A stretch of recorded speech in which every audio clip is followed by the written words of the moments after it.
While 2 years of uncertainty around the world kept many in turmoil, we at the Reading Glass Books stayed the course, reading and promoting the love of books. Our readers were so thankful. Stories continued to unfold in good and bad times, and we remained steadfast in telling yours.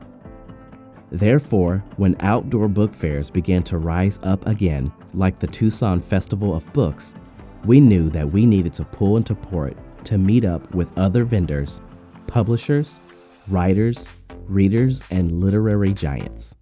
Emerging from the story pandemic sea, we saw life overflowing again with goodness and grace at that festival. What a beautiful mingling of humanity.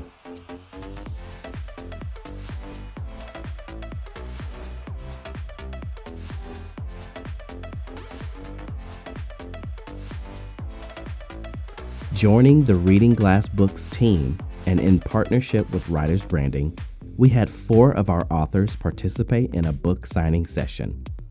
Ellen Beth Berman, author of The Voice of the Rooster and the Lessons It Teaches. Sergio Diaz, author of Jimmy and the Little Spider of Hope.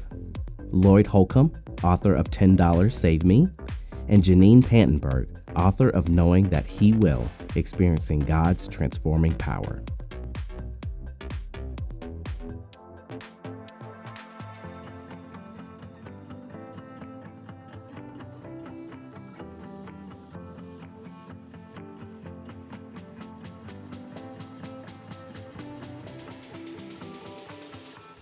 So just like the children's book, we had an author traveling across the United States, beginning his journey in Florida.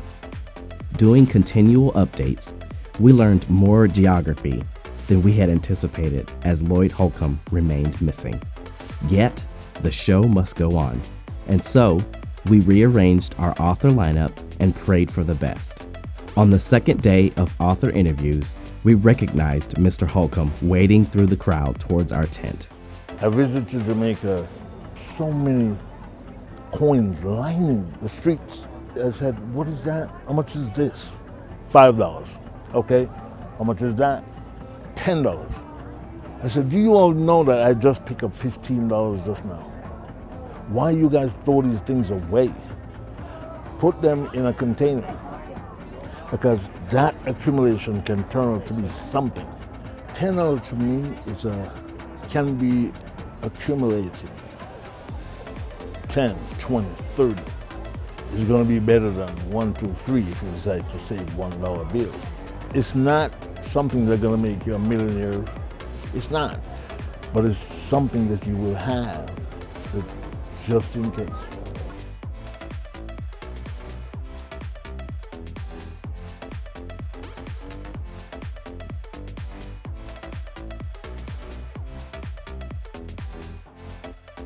Additionally, 2 other authors joined us in person.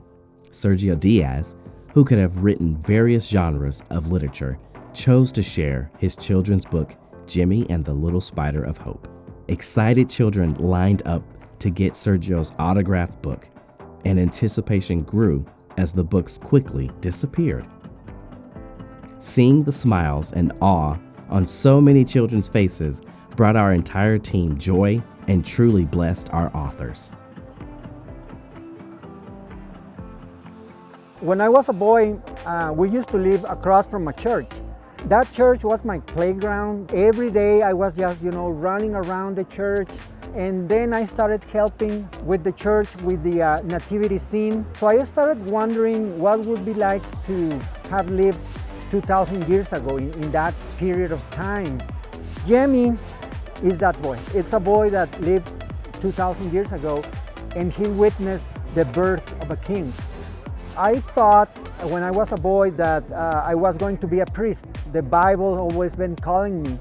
That is why everything that I write is going to have that spiritual point of view. I've been receiving very good feedback about this book. There was a group of teachers, they were telling me, we don't understand how come this book is not a movie yet. And I was like, give it time.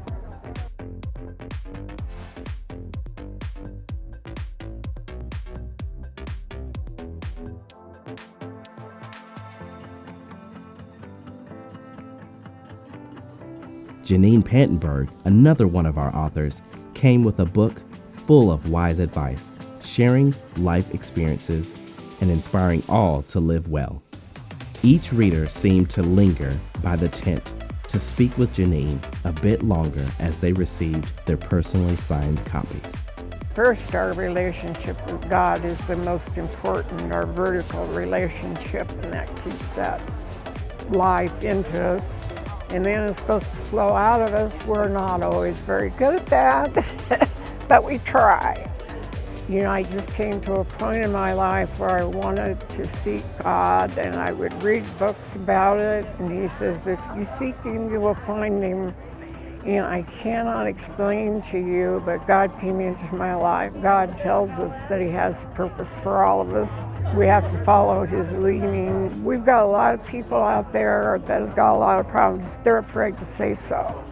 If you use the Bible for example, a lot of the Bible characters were depressed or went through a whole gamut of human feelings, so they're not unusual. We just need to realize we are all a lot more alike than different, and we just need to help each other.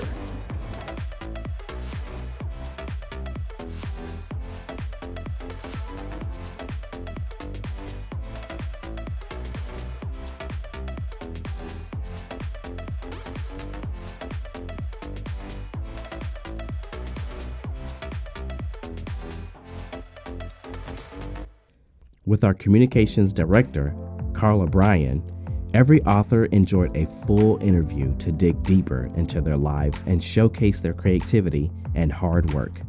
When asked how the interviews unfolded, Carla replied, "I was stunned at the beauty of each author I interviewed, the beauty of their lives, the beauty of their wisdom and insight. I was honored to hear and participate in the sharing of each of their stories."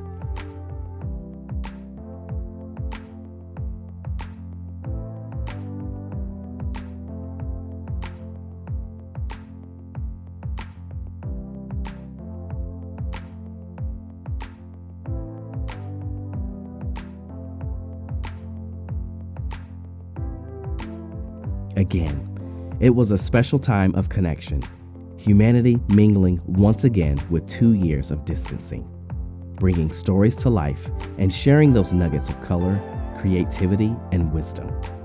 We enjoyed every moment, each person, and how our team was able to bless those special authors who joined us in Arizona.